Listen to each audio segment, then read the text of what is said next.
नमस्कार व्यूअर्स, मैं हूं अमीश देवगन और रात के 9 बज चुके हैं। आप देख रहे हैं टक्कर का बुधवार एडिशन।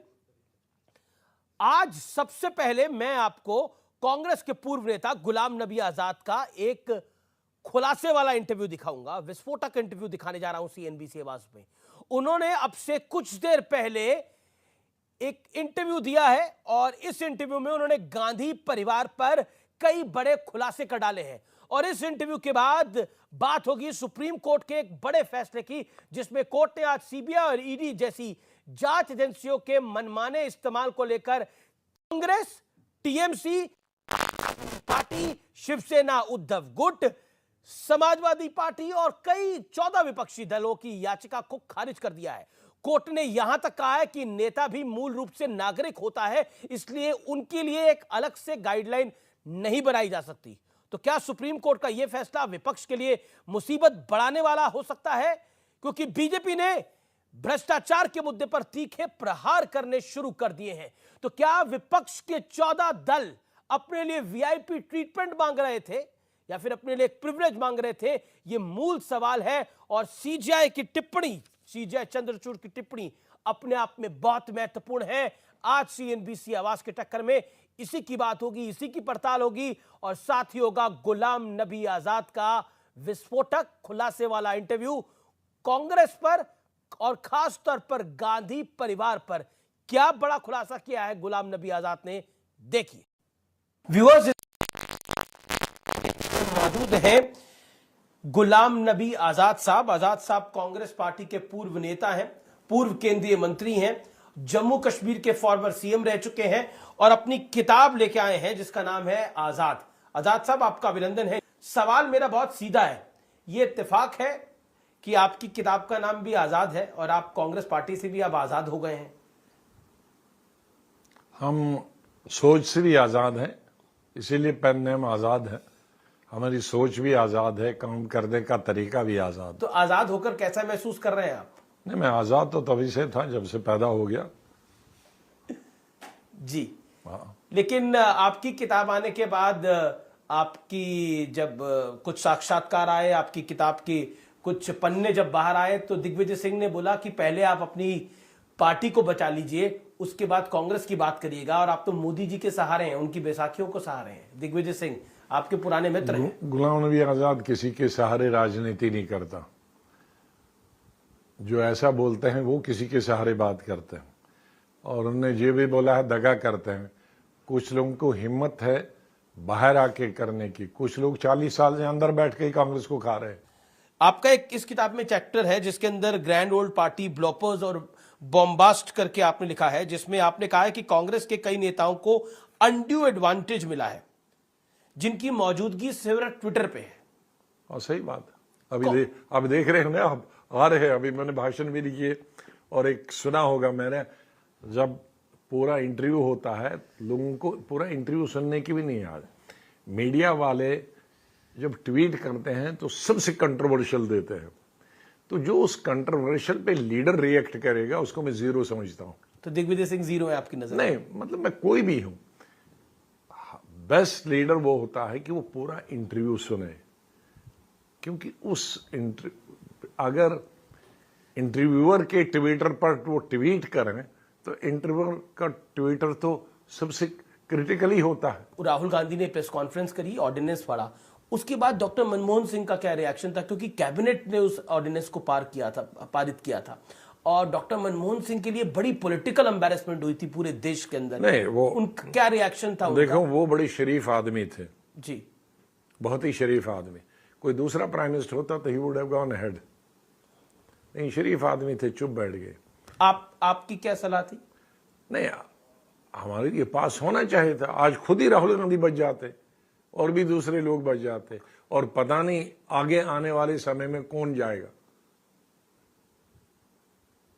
क्योंकि ये कानून तो ऐसा हथियार है, ये ऐसा हथियार है कानून का जो किसी के खिलाफ कभी भी इस्तेमाल हो सकता है। राहुल क्यों किया? ये पॉलिटिकल लैक ऑफ मैच्योरिटी था या फिर उनको लगता था कि उसके ब्राउनी पॉइंट्स, यानी कुछ उसका पब्लिक में बड़ा शानदार रिएक्शन आएगा?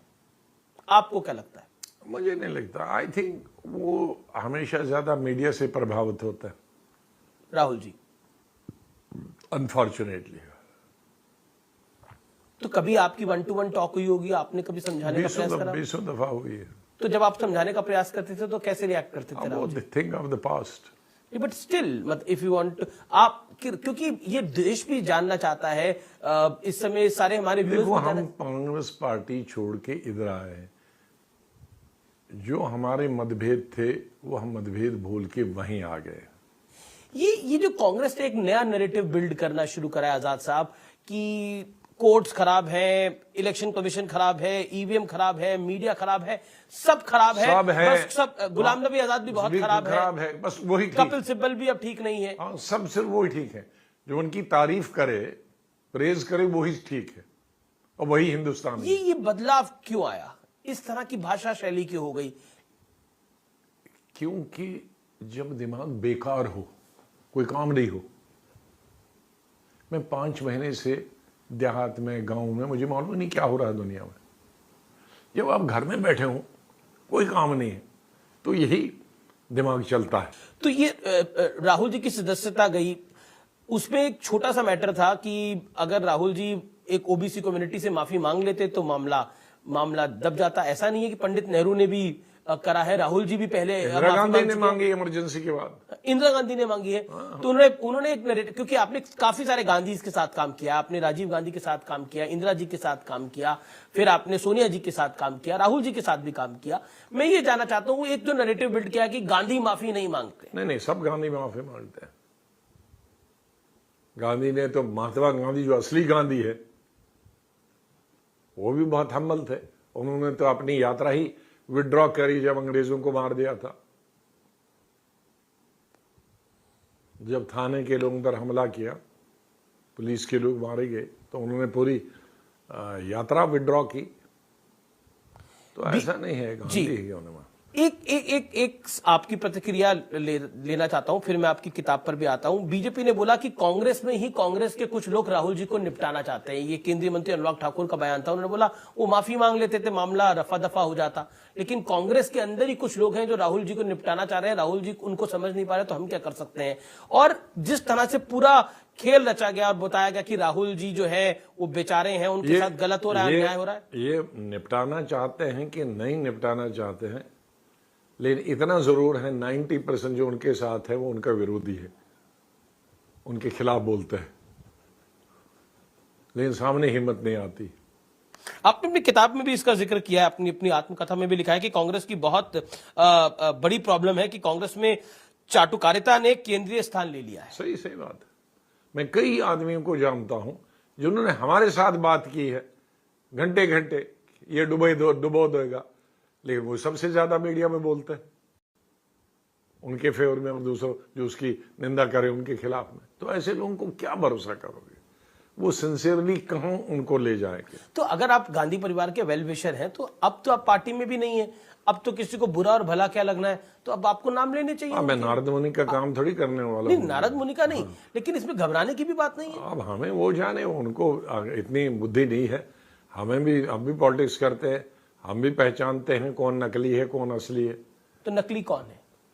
वो तो लीडर को काम है ना नकली फाइंड करना और असली कौन है। जी, मेरा अगला सवाल है, क्योंकि आपने कैप्टन अमरिंदर सिंह को जिस तरह से पार्टी से हटाया गया, उसका भी हार गए हम पंजाब, वरना हम वापस जिक्र किया। अगर आपको बुरा लगा था उस दिन? बुरा क्या, मतलब एक स्टेट उड़ा दी खुद अपने हाथों से कांग्रेस ने। अगर captain Amarinder Singh chief minister होता और उसको पूरा समर्थन मिलता पीसीसी का, पार्टी का, तो कांग्रेस आज सत्ता में होती। उस पार्टी तो पंजाब तो कांग्रेस ने खुद बड़ी मेहनत लगा के खत्म कर दी, मेहनत लगाई उसको खत्म करने में। आपने अपने पेज नंबर 284 पे इसका जिक्र किया। तो फेलियर किसका मानते हैं आप इसमें?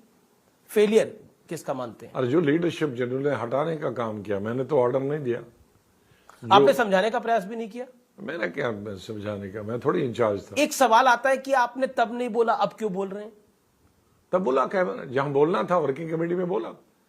वर्किंग कमेटी हुई, मैंने पहले बताया, पहले उस मुजरिम को हाजिर करो जिसने ये फैसला किया, जिसने 3 महीने 4 महीने पहले से। Working committee, I was the first speaker. तभी तो बोलते हैं। लेकिन और दूसरी बात जी, कि हम लोगों से सलाह ही कौन लेता था? लेकिन आप इतने वरिष्ठ हैं, आपसे सलाह अरे नहीं लेते तो वरिष्ठों कैसे से ही तो सलाह नहीं लेती थी, तभी तो ये 23 आदमी बाहर आ गए थे। लेकिन 23 आदमी में से अब तो आप ही एक बाहर आए हैं, बाकी 22 तो अभी भी पार्टी में है। तो ठीक है, एसिडिटी हो जाए उनको समझ के।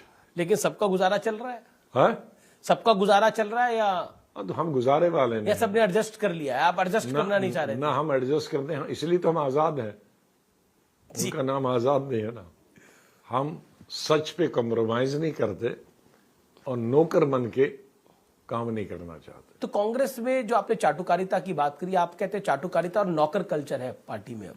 नेवर है। अब मैं ब्रेक देता हूँ, हार की वो बाल की खाल नहीं निकाल सकते।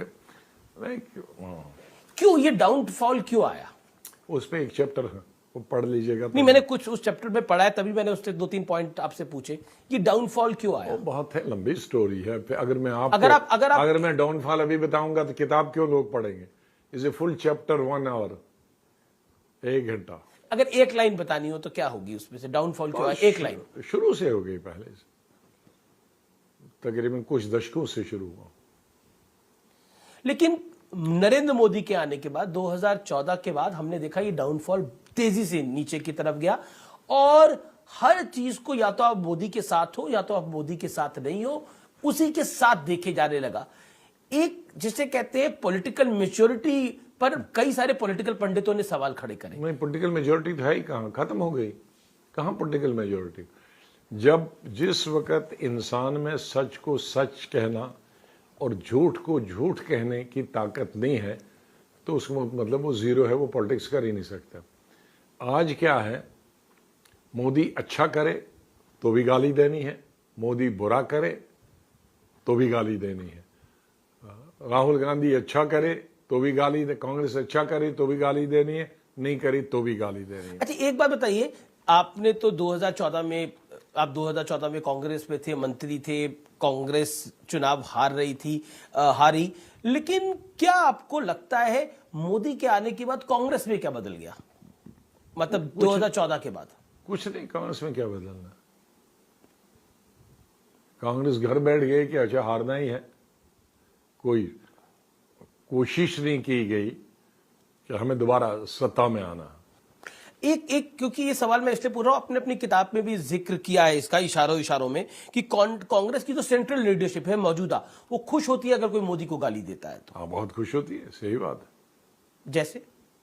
जैसे क्या जो है लीडरशिप वो है। ये लीडरशिप तो हमें पता है। ये आप इंदिरा गांधी और राजीव गांधी के वक्त में नहीं देख सकते थे। वही मैं कह रहा हूं, ये ट्रेंड क्यों बदला? आपको डांट देते। लीडरशिप में बहुत गिरावट आई। अगर इंदिरा गांधी के वक्त में हम किसी अटल जी को गाली देते, मैंने लिखा है इसमें जी कि इंदिरा जी के वक्त मेरे और फौजदार को कहती है अटल जी से मिला करो, उनके भी कुछ काम है, वो भी तो पार्टी का लीडर है, मुझसे वो कहेगा नहीं, वो शर्माएगा मुझे कहने में, लेकिन तुम मिला करो और काम किया करो। तो ये भी तो था, वो भी तो इंदिरा गांधी थी। एक सवाल which continued in Atal Rajiv Gandhi time. Rajiv Gandhi ने अटल बिहारी वाजपेयी को यूनाइटेड नेशन में भेजा जी कि वे आपके गुर्दे की बीमारी उसको दिखा के घुटने की जी, तो ये भी तो नी प्रॉब्लम की कारण ना, तो वो ये भी तो वो प्राइम मिनिस्टर थे, वही। नहीं, बिल्कुल आपकी लाजमी बात है। एक सवाल जो कि महत्वपूर्ण हो जाता है, राहुल गांधी और उसका नतीजा क्या होगा?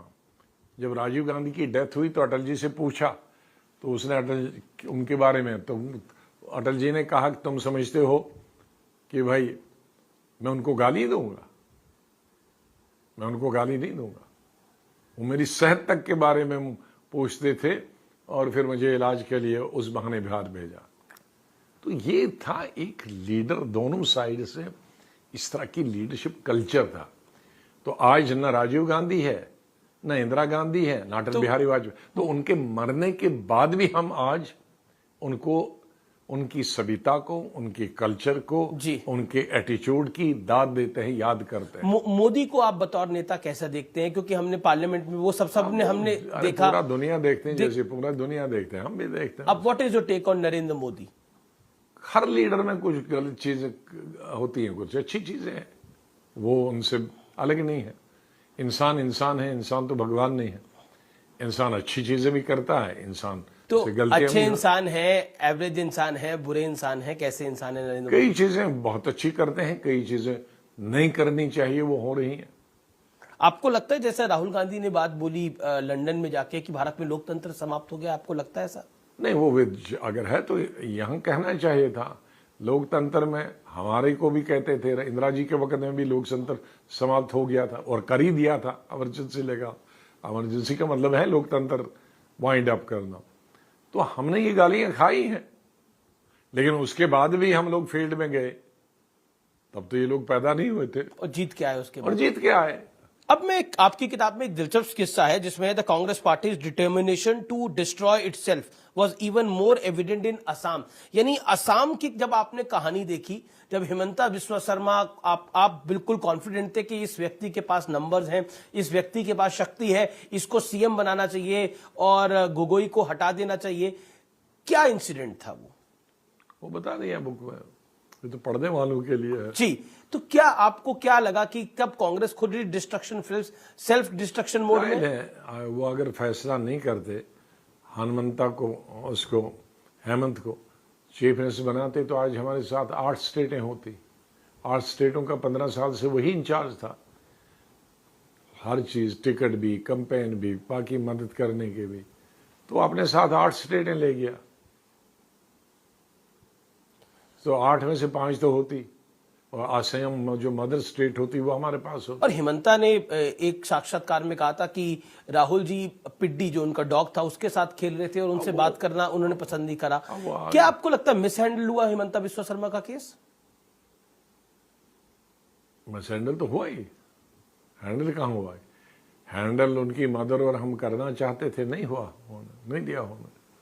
आपने समझाया नहीं? ब्लेम तो आप पे भी आएगा कि आपने क्यों नहीं समझाया था? यार मैं ऑब्जर्वर था, माँ प्रेसिडेंट थी, उन्होंने फैसला नहीं किया तो मैं क्या फैसला करता? हमारा काम जो दिया था बहुमत सिद्ध कराना, वो हमने किया।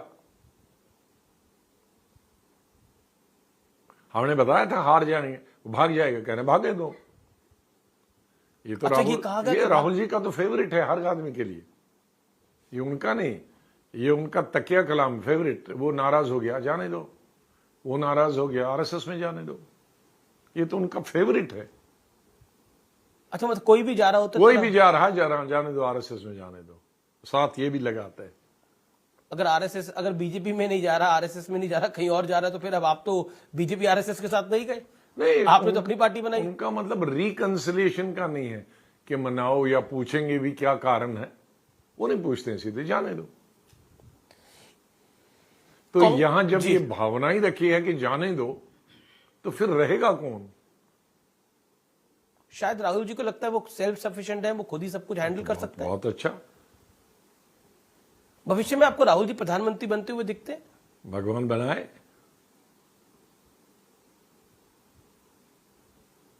2024 में आपको क्या दिखता है? जो भारत की जनता फिर निर्णय लेगी। आपको लगता है कांग्रेस के कुछ चांस है? मैं वोटर नहीं हूं पूरी कंट्री का। आपको एज एक वरिष्ठ नेता है, आपको क्या लगता है, आपकी राय? मेरे हम कहने ऐसे क्या पता है, 1,30 करोड़ आबादी में मेरी क्या से चलती। फिर भी आपकी अंडरस्टैंडिंग तो है राहुल जी के बारे में, मौजूदा कांग्रेस जिसके दम होगा जिस पार्टी में वो जीत जाएगा। आपको मौजूदा कांग्रेस में दम दिखाई दे रहा है? भगवान करे कि वो दम कोई फूंक दे उसमें। फिलहाल नहीं दिखाई दे रहा। बहुत बहुत शुक्रिया, आपने बेबाक बात करी है और हर सवाल का जवाब दिया है। तो ये थे गुलाम नबी आजाद।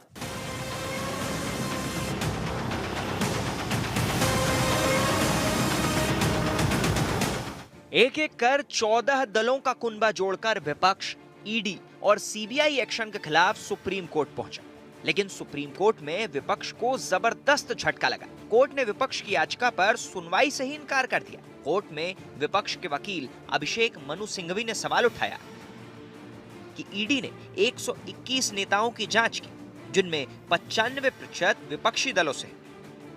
सीबीआई ने 124 नेताओं की जांच की, इनमें भी 95% से अधिक विपक्षी थे। जिस पर कोर्ट ने कहा कि क्या हम इन आंकड़ों की वजह से कह सकते हैं कि कोई जांच या कोई मुकदमा नहीं होना चाहिए। कोर्ट ने यह भी कहा कि नेता भी मूल रूप से एक नागरिक ही होता है और नागरिक के तौर पर हम सभी एक ही कानून के अधीन हैं। चीफ जस्टिस ने सिंघवी से यह भी कहा कि आप कहते हैं कि ईडी अपराध या संदेह की गंभीरता के बावजूद गिरफ्तार नहीं कर सकता। हम ऐसा कैसे कह सकते हैं? अपराध की गंभीरता को कैसे नजरअंदाज किया जा सकता है? सीबीआई, ईडी जो भी जांच एजेंसी है वो अपना काम न्याय संगत तरीके से, कानूनी तरीके से, संविधान के तहत कर रही है। प्रधानमंत्री जी ने कहा है वीवीआईपी कल्चर नहीं है, सब नागरिक बराबर है, सबका हक बराबर है। तो आज सर्वोच्च न्यायालय ने बताया आप भी आम आदमी की तरह हैं, आपके लिए कोई स्पेशल लॉ नहीं हो सकता है। अपोजिशन पार्टी से सुप्रीम कोर्ट जाना ही नहीं था। राजनीति, पॉलिटिक्स इस तरह नहीं करते। कुछ दिन पहले पीएम मोदी ने सीबीआई के एक्शन पर बड़ा संदेश दिया था। आपको कहीं पर भी हिचकने, कहीं रुकने की जरूरत नहीं है। जिनके खिलाफ एक्शन ले रहे हैं वो बहुत ताकतवर लोग हैं। बरसों बरस तक वो सरकार का, सिस्टम का हिस्सा रहे हैं। संभव है कई जगह किसी राज्य में आज भी विस्तृत सत्ता का हिस्सा हो, लेकिन आपको अपने काम पर फोकस रखना है। कोई भी भ्रष्टाचारी बचना नहीं चाहिए। कुल मिलाकर विपक्ष चाहता था कि भ्रष्टाचार पर एक्शन के खिलाफ नेताओं को सहूलियत वाला डिस्काउंट मिले, जिसे कोर्ट ने सिरे से खारिज कर दिया और विपक्ष को अपनी याचिका तक वापस लेनी पड़ी। लेकिन बड़ा सवाल है कि अगर कुछ गलत नहीं किया तो जांच पर इतनी हाय तौबा क्यों मचाई जा रही? आज इसी पर होगी देश की सबसे बड़ी बहस। और अब वक्त है कि सुप्रसिद्ध विश्लेषण का। और व्यूअर्स, आज का जो फैसला है वो देश की जनता के लिए भी बहुत अहम है, क्योंकि माननीय गए थे 14 विपक्षी दल गए थे स्पेशल ट्रीटमेंट लेने के लिए, लेकिन कोर्ट ने बोला जो हैसियत देश के नागरिक की है वही हैसियत आपकी भी है, इसलिए आपको स्पेशल प्रिविलेज, स्पेशल ट्रीटमेंट नहीं मिल सकता। इसको आसान शब्दों में बोलूं तो नो डिस्काउंट वाले फैसले का विश्लेषण, जिसमें सीबीआई और ईडी पर डिस्काउंट मांगने के लिए गए थे विपक्ष के 14 विपक्षी दल। इसमें कांग्रेस, आम आदमी पार्टी, उद्धव गुट प्रमुख है, समाजवादी पार्टी है। जो 14 विपक्षी दलों ने योजना बनाई कि हमें स्पेशल ट्रीटमेंट मिले, लेकिन कोर्ट ने इंकार कर दिया। इससे पहले मोदी कह चुके थे कि सीबीआई तुम्हें रुकना नहीं है, बड़े बड़े नामों पर आप काम कर रहे हो, बड़े बड़े नामों का काम तमाम कर रहे हो, भ्रष्टाचार पे जीरो टॉलरेंस रखना है। लेकिन विपक्ष ने क्या मांगी छूट, आपको बताता हूं। गंभीर शारीरिक हिंसा छोड़कर दूसरे अपराधों में गिरफ्तारी पर रोक लगे। सुप्रीम कोर्ट ने 2 टूक क्या कहा, नेता भी मूल रूप से एक नागरिक है और हर नागरिक के लिए कानून एक समान है, जैसे आप, मैं, वैसे नेता। पॉइंट नंबर 2, ईडी सीबीआई के 95% केस विपक्ष के नेताओं के खिलाफ है। सुप्रीम कोर्ट ने क्या कहा, यह विपक्ष ने कहा। क्या आंकड़ों की वजह से कह सकते हैं कि जांच या मुकदमा नहीं होना चाहिए? एक एग्जांपल नहीं दे पाए। बढ़ता हूं मैं आगे। शर्तों का पालन नहीं करने पर हाउस अरेस्ट की सुविधा मांगी गई। कहा गया कि हाउस अरेस्ट कर दीजिए, लेकिन सुप्रीम कोर्ट ने क्या, अपराध की गंभीरता को कैसे नजरअंदाज किया जा सकता है, आप बताएं। बढ़ता हूं मैं आगे। रिमांड और जमानत को लेकर क्या कहा विपक्ष ने? रिमांड और जमानत को लेकर एससी नई गाइडलाइन जारी करे। सुप्रीम कोर्ट ने 2 टूक क्या कहा, क्या राजनेताओं के पास जांच से बचने का कोई विशेषाधिकार है? यानी आप सोचिए, इस देश के 14 विपक्षी दल विशेषाधिकार मांग रहे थे, कह रहे थे कि आप आम नागरिकों को तो गिरफ्तार कर सकते हो सीबीआई, ईडी, लेकिन नेता पर जांच नहीं होनी चाहिए, नेता की गिरफ्तारी नहीं होनी चाहिए। लेकिन क्या बोला सुप्रीम कोर्ट ने, क्या विशेषाधिकार है? मैं बढ़ता हूं आगे बड़ा सवाल की तरफ, और बड़ा सवाल यह है, क्या विपक्ष भ्रष्टाचार की जांच में भी अपने लिए स्पेशल कैटेगरी चाहता है, एक स्पेशल डिस्काउंट चाहता है? आपने आमतौर पर सुना होगा स्पेशल डिस्काउंट मिलना चाहिए कुछ लोगों को, कुछ वीआईपी लोगों को। यानी ये भ्रष्टाचार में भी, करप्शन में भी, अपनी कारगुजारियों में भी एक स्पेशल डिस्काउंट की डिमांड कर रहे थे। मेरे साथ विपक्ष के कौन कौन जुड़ रहे हैं, आप भी आपका परिचय करा देते हैं। आनंद दुबे हैं मेरे साथ, शिवसेना के उद्धव गुट के राजकुमार भाटी है, प्रवक्ता समाजवादी पार्टी के, कांग्रेस से अनुज अत्रे होंगे, एके वाजपेयी जाने माने वकील हैं, और साथ ही साथ डॉक्टर सुधांशु त्रिवेदी सांसद है भारतीय जनता पार्टी के। राजकुमार भाटी स्पेशल डिस्काउंट लेने गए थे 14 विपक्षी दल, खारिज कर दी याचिका और कहा या तो हम खारिज कर देते हैं और वापस भी दे, और फिर विपक्ष ने वापस भी ले ली। तो क्या आपको लगता है फजीहत करवाई तो करवाई, लेकिन जनता के सामने क्या मैसेज जाएगा इसका कि आप स्पेशल डिस्काउंट मांग रहे थे सीबीआई और ईडी से भ्रष्टाचार के केसेस में? 14 विपक्षी दल स्पेशल डिस्काउंट मांग रहे थे। देखिए, जो सुप्रीम कोर्ट का फैसला है वो बिल्कुल सही है, उसका मैं बिल्कुल भी ये नहीं कहना चाहता कि सुप्रीम कोर्ट ने फैसला गलत दिया है। लेकिन जो पार्टियों की मांग थी वो भी अपनी जगह सही है, जो रिट थी वो भी अपनी जगह सही है। क्या इस देश में ऐसा हो नहीं रहा है कि पार्टी देखकर, चेहरे देखकर कार्रवाई की जा रही है? या इस देश में बहुत से उदाहरण ऐसे नहीं है, जैसा अभी आप कह रहे थे कि संजय राउत की गिरफ्तारी की गई, क्या सुप्रीम कोर्ट ने कहा नहीं कि ये बिल्कुल गलत गिरफ्तार किया गया? गिरफ्तारी की कोई ज़रूरत नहीं थी, कोई सबूत नहीं थे, कोई ऐसी ज़रूरत नहीं थी। क्या महाराष्ट्र में जो विधायक थे शिवसेना के, उनके पास ईडी के नोटिस नहीं थे और जैसे ही उन विधायकों ने बगावत की और वो बीजेपी के खेमे में आ गए, क्या उनकी ईडी की जांच बंद नहीं कर दी गई है?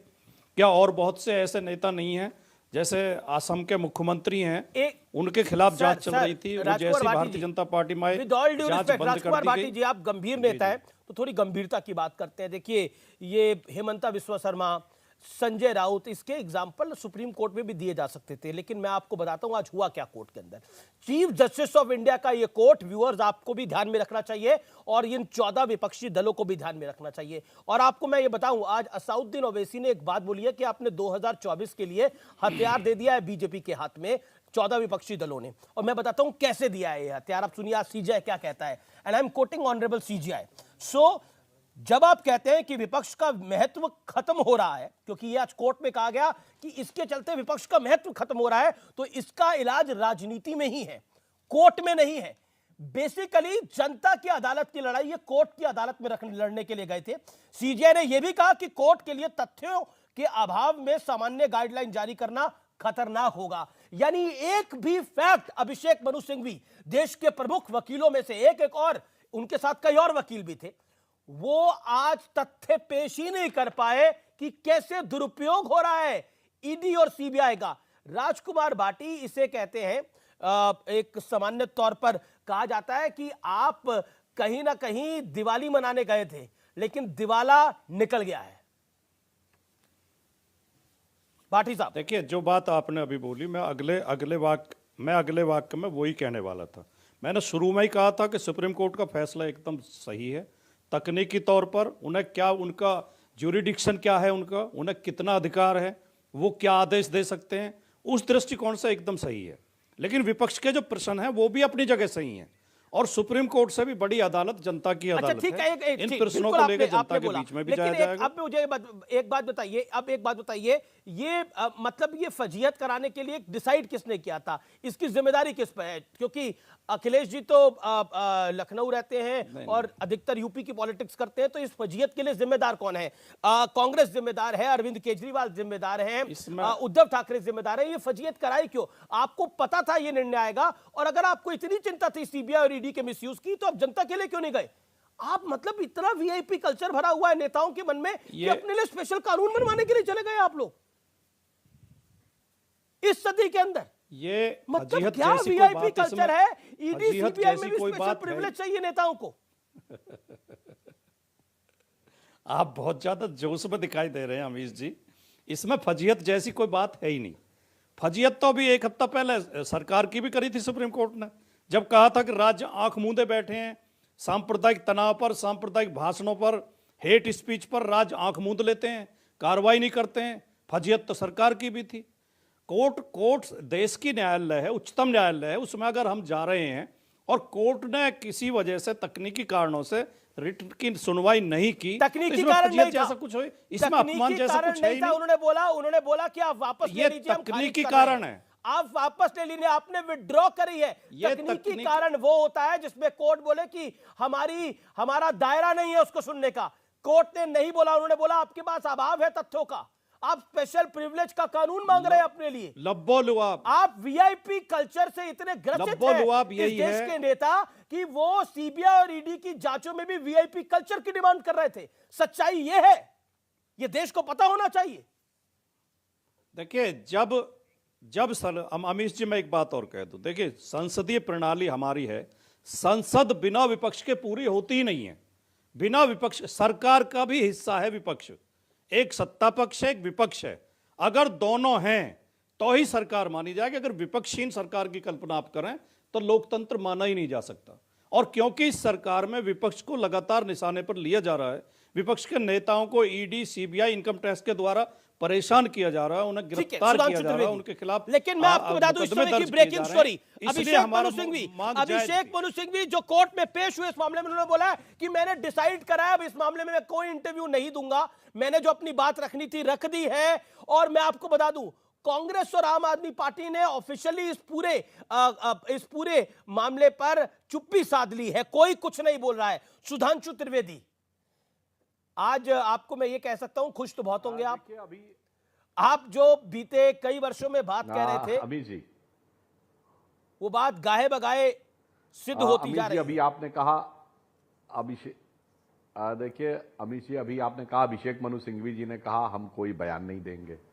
अभी देखा भाटी जी ने क्या कहा, हम स्वागत भी करते हैं, और चेहरे के ऊपर पीड़ा भी झलक रही थी। तो पहले तो इनके लिए एक पंक्ति कह के विषय शुरू करता हूं। आज जो विपक्ष की हालत इस जजमेंट के बाद हुई है कि न तुम ही मिले और न मयस्सर तुम्हारी दीद हुई, तुम ही कहो ये मुहर्रम हुई कि ईद हुई। आज विपक्ष की स्थिति कमोबेश ऐसी हो गई है कि वो कह ही नहीं पा रहे हैं कि ये इनके लिए मुहर्रम मनाने का समय है या ईद मनाने का समय है। परंतु जो भाटी जी ने कहा, उन्हीं में से 3 पॉइंट लेता हूं। इन्होंने कहा सर्वोच्च न्यायालय ने अभी कहा, सारी प्रदेश सरकारों के लिए कहा कि साहब उनकी जिम्मेदारी है, उनको फटकार लगाई।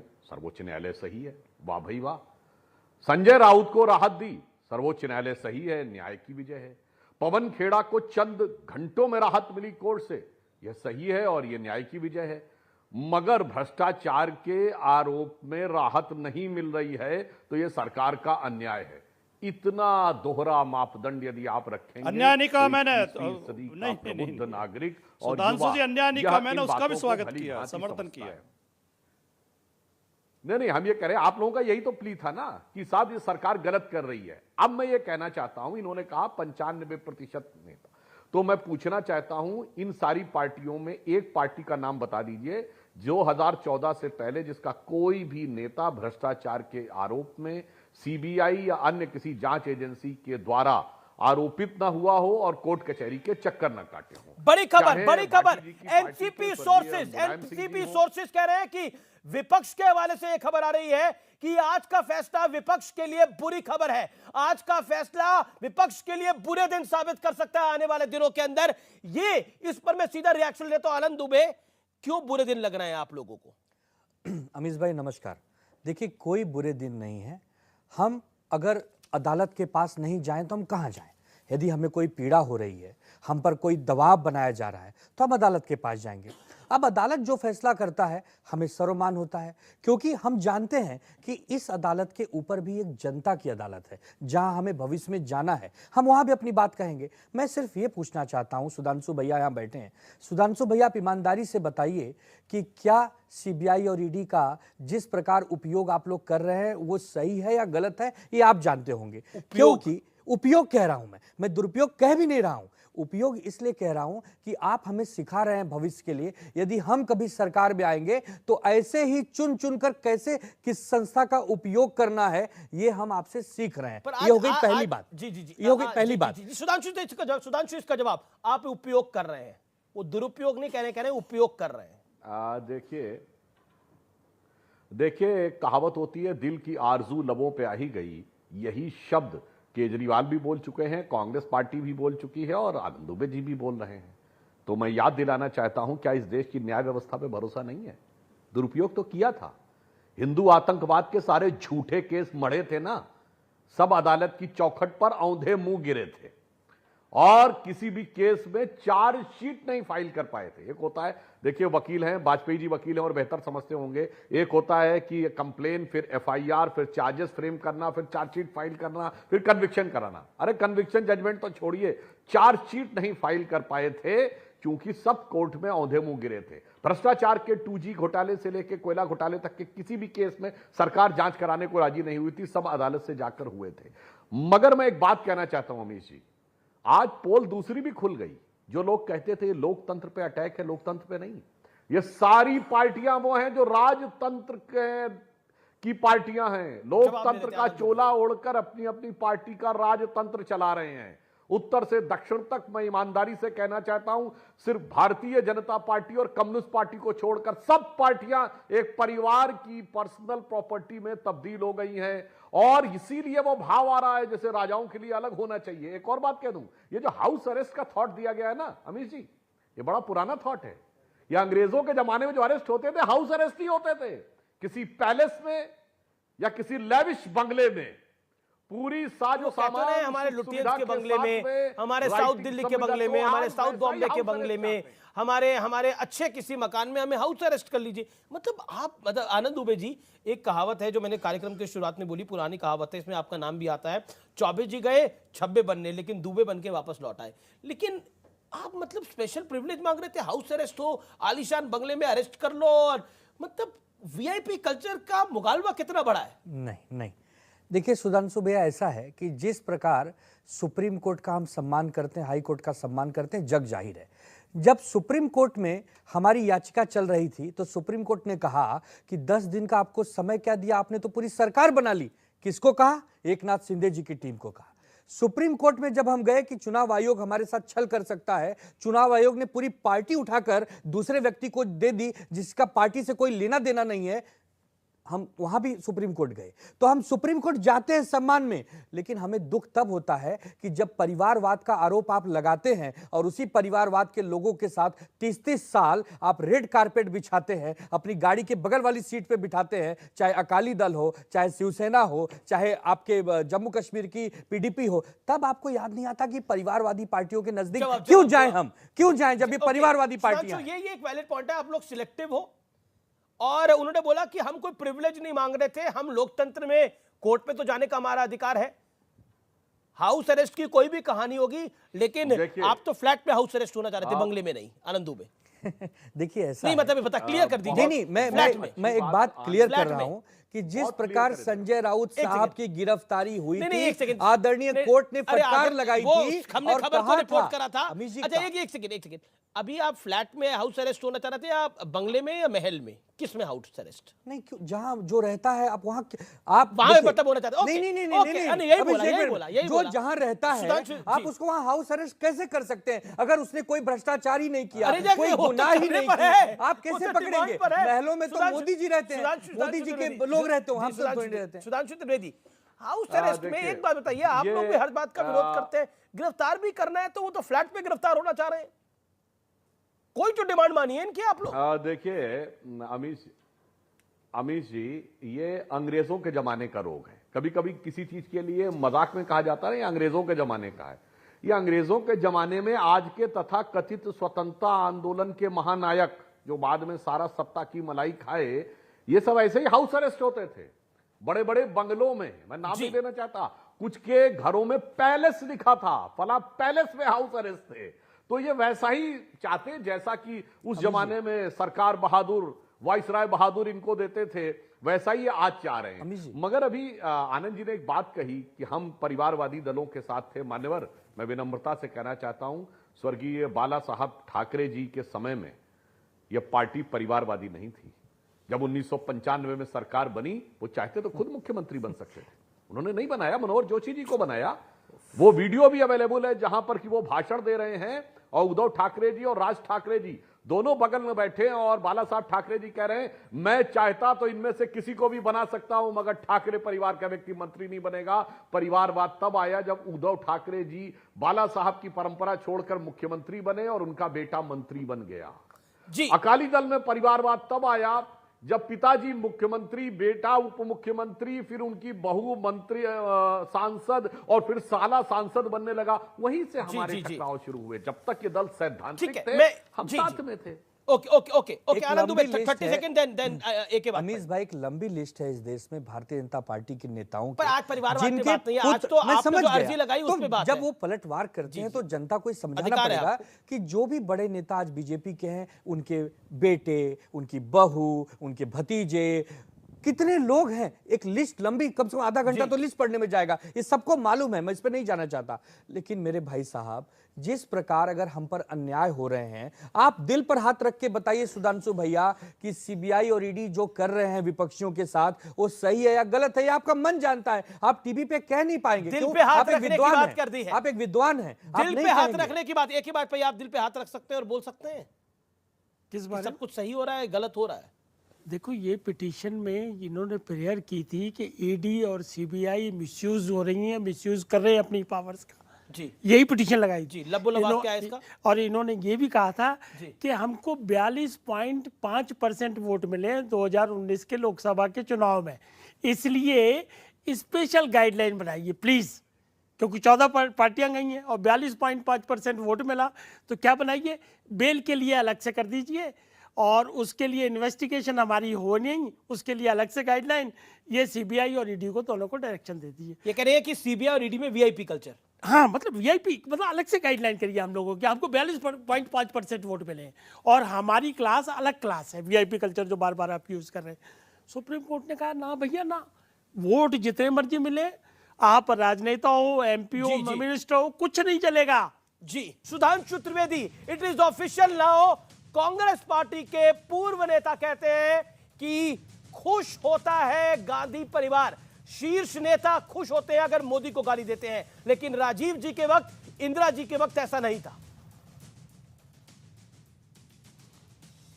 बिल्कुल, जो अब ये अंदर की बात है, उन्होंने कहा है, छोटे सामान्य नेता नहीं है, कश्मीर के मुख्यमंत्री रहे हैं, राज्यसभा में नेता प्रतिपक्ष रहे हैं, तो वो ज्यादा बेहतर समझते होंगे। हां, मैं इतना जरूर कहना चाहता हूं, ये सच है। मैं उदाहरण के लिए कहना चाहता हूं, स्वतंत्र वीर सावरकर का जितना अपमान सोनिया गांधी जी और राजीव गांधी जी के दौर में हुआ है, कांग्रेस के हमारे मित्र 1989 से पहले, यानी राजीव जी के दौर तक, एक बयान बता दे जब कांग्रेस का कोई नेता सावरकर जी के खिलाफ बोलता हो, बताइए कोई ऐसी बात बोली जाती हो। और इतना ही नहीं, मोदी जी के खिलाफ किस सीमा तक, मोदी जी प्रधानमंत्री 2014 में बने, 2002, 3, 4, 5 तब तो मोदी जी सिर्फ एक मुख्यमंत्री थे, और उस समय मोदी जी के विरुद्ध जैसे जैसे शब्दों का प्रयोग किया गया, जैसे जैसे षड्यंत्र रचे गए, गृह मंत्रालय में एक स्पेशल अधिकारी नियुक्त किया गया केवल गुजरात के लिए। ऐसा कभी नहीं होता कि एक राज्य स्पेसिफिक अधिकारी नियुक्त किया जाए। और उसके बाद जो कुछ हुआ, षड्यंत्र छोड़िए, वहां से लेके और अमेरिकन कांग्रेस को लिखना कि इनको वीजा मत दो 60 सांसदों के द्वारा, जबकि वीजा के लिए कभी मोदी जी ने अप्लाई भी नहीं किया था उस समय में, यह दर्शाता है कि मोदी जी के प्रति घृणा, उनके राष्ट्रीय राजनीति में पदार्पण, और भारतीय जनता पार्टी जवाब तो वो टॉप लीडरशिप में भी नहीं थे 2004-5। वक्त एक ब्रेक का हो चला है, टक्कर सीएनबीसी आवाज पे ब्रेक के बाद भी जारी है।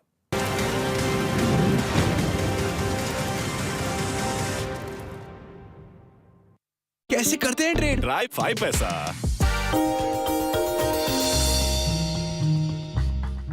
डू यू नो में आज हम बातचीत करने वाले हैं डीएलएफ की, दिल्ली लैंड एंड फाइनेंस। ये इस कंपनी का फुल फॉर्म है और ये सबसे पुरानी रियल एस्टेट कंपनियों में शुमार है। 1946 में इस कंपनी की शुरुआत हुई थी और चौधरी रघुवेंद्र सिंह साहब ने इसकी शुरुआत की थी। कुछ इंटरेस्टिंग फैक्ट ये भी है कि दिल्ली में जो बहुत ही प्रोमिनेंट एरियाज हैं, जैसे कि ग्रेटर कैलाश, हौस खास, साउथ टेक्स, शिवाजी पार्क, ये कुछ ऐसे एरियाज हैं जिनको डीएलएफ ने ही डेवलप किया था। और कुछ और इंटरेस्टिंग फैक्ट्स में, कंपनी का आईपीओ आया था 2007 में और उस समय का सबसे बड़ा आईपीओ के तौर पे शुमार था।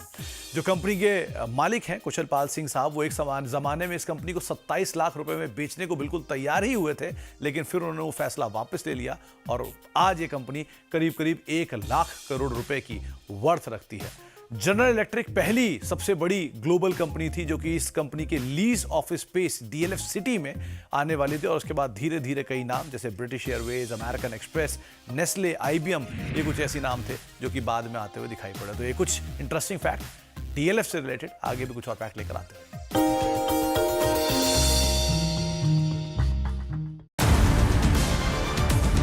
सीएनबीसी आवाज है बजट का असली डेस्टिनेशन। सीएनबीसी आवाज की बजट मेगा कवरेज का यूट्यूब पर दबदबा। बजट के दिन यूट्यूब पर मिले अपने कॉम्पिटिटर्स से 169% ज्यादा व्यूज। बजट के दौरान मिले आपके बेशुमार प्यार और विश्वास के लिए बहुत बहुत शुक्रिया। देखते रहिए सीएनबीसी आवाज, आपके मुनाफे की बात।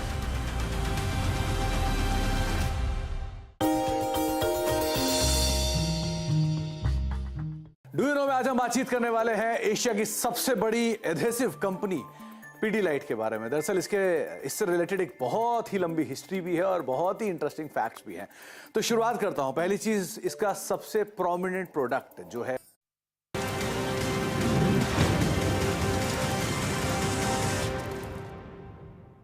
वेलकम बैक व्यूअर्स, आप देख रहे हैं सीएनबीसी आवाज पे टक्कर। अनुज अत्रे, क्या कहना चाहते हैं इस पर आप? गांधी परिवार पर गुलाम नबी आजाद का बड़ा खुलासा है। मोदी को गाली देने पर हाईकमान खुश होता है।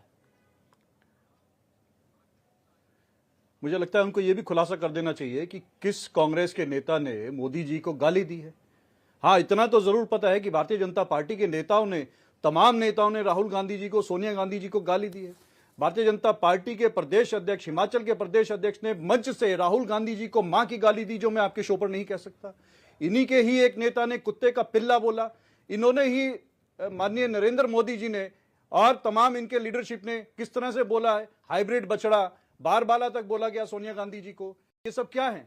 और कोई इस तरह का आप शब्द बता दीजिए जो उनके लिए बोला गया हो कांग्रेस के। हाँ, अब कहीं ना कहीं उनकी बुराई करना, गुलाम नबी आजाद, विरोध करना, गुलाम नबी आजाद तो आप ही के नेता हैं। गुलाम नबी आजाद तो कह रहे हैं, देखिए जो इंटरव्यू हुआ, हमारे नेता नहीं है, हमारे नेता नहीं है। नहीं, वो आप ही के नेता रहे। वो कह रहे हैं कि बिल्कुल नहीं है। वो आप ही के नेता रहे कई वर्षों तक, कई दशकों तक। गांधी परिवार पर उनका कहना है कि मोदी को गाली देने से हाईकमान खुश होता है। मुझे पहले ये बता दीजिए, जो सब बातें मैंने की, उन्होंने ये भी कहा कि आपके नेता ट्विटर पर एक्टिव है, जमीन पर एक्टिव नहीं है। ये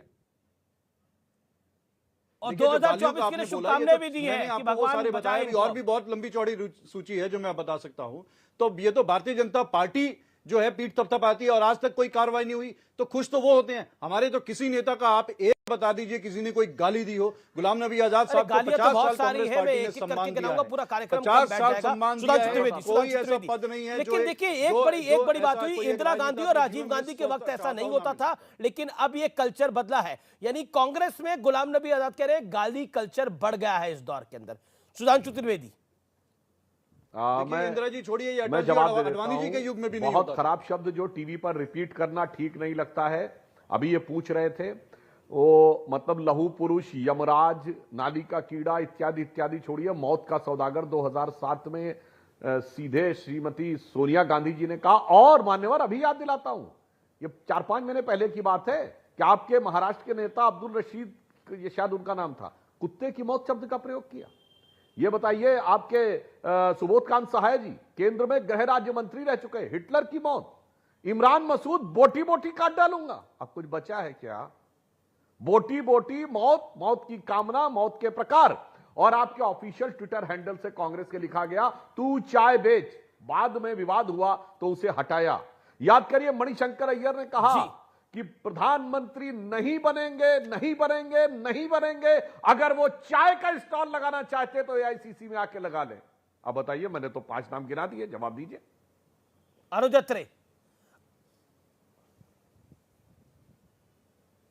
देखिए, मुझे लगता है कि ये बता दीजिए 2013 से पहले, 2014 के चुनाव से पहले बताइए कि किस तरह से, क्या इस तरह की शब्दावली का प्रयोग कभी देखने को, सुनने को आया है? कांग्रेस पार्टी का तो वो रहा है, हम लोग तो संस्कार को मानने वाले रहे हैं, चाहे सरकार में रहे हो या विपक्ष में रहे हो, चाहे अटल जी, अडवाणी जी की सरकार रही हो या कांग्रेस पार्टी का डॉक्टर मनमोहन सिंह का 10 साल का कार्यकाल रहा हो। किसी आप नेता का इस तरह का बता दीजिए। राहुल गांधी जी तो पहले भी थे, सोनिया गांधी जी तो पहले भी थे, कांग्रेस के नेता तो पहले भी थे, इंदिरा जी का, राजीव गांधी जी का युग तो बहुत पुराना युग है, उससे पहले का आपका मैं रिएक्शन वर्तमान के युग की बात करता हूं। 30 सेकंड। शायद मान्यवर सुन नहीं पाए, मैंने 2013 का ही बताया है। मणिशंकर अय्यर जी ने तब कहा था मोदी जी प्रधानमंत्री नहीं बने थे। नहीं बनेंगे, नहीं बनेंगे, नहीं बनेंगे, तब का बोला है। सुधांशु त्रिवेदी, राहुल गांधी का नया तकिया कलाम है, उनका फेवरेट वर्ड है जो जाता है जाए, और वो हमेशा हर किसी को बोलते हैं आरएसएस में चले जाओ, बीजेपी में चले जाओ। तो लोग यही कर रहे हैं अब। देखिए, मैं जरा ईमानदारी से एक बात बता देना चाहता हूं, छोटे मोटे लोग नहीं जा रहे हैं। गुलाम नबी आजाद साहब मुख्यमंत्री जम्मू कश्मीर के रहे, चले गए। कैप्टन अमरिंदर सिंह मुख्यमंत्री पंजाब के, चले गए। विजय बहुगुणा मुख्यमंत्री उत्तराखंड के, चले गए। एसएन कृष्णा पूर्व मुख्यमंत्री कर्नाटक के, चले गए। और जो बाहर जाके मुख्यमंत्री बने उसमें भी बड़ी लंबी लाइन है। ममता बनर्जी चली गई, मुख्यमंत्री बन गई। जगन मोहन रेड्डी चले गए, मुख्यमंत्री बन गए। हेमंता विश्व शर्मा चले गए, मुख्यमंत्री बन गए। दो और मुख्यमंत्री थे जो चले गए, कोलिको पुल अरुणाचल प्रदेश के, और प्रेमा खांडू चले गए। आप सबको छोड़ते चले गए। तो आज कांग्रेस की राहुल गांधी जी के नेतृत्व में वो एक गति हो गई है कि नादान तमन्ना रेती में उम्मीद की कश्ती खेती है, एक हाथ से देती है दुनिया, 100 हाथों से ले लेती है, ये खेल है कब से जारी, बिछड़े सभी बारी बारी। फिलहाल सीएनबीसी आवाज की टक्कर को यहीं समाप्त करते हैं। हर जगह टक्कर है। गुलाम नबी आजाद गांधी परिवार से टक्कर ले रहे हैं, तो विपक्ष मोदी सरकार से टक्कर लेने के मूड में सुप्रीम कोर्ट गई, लेकिन 14 के 14 दल धराशायी हो गए। याचिका वापस यानी विड्रॉ करनी पड़ी। नमस्कार।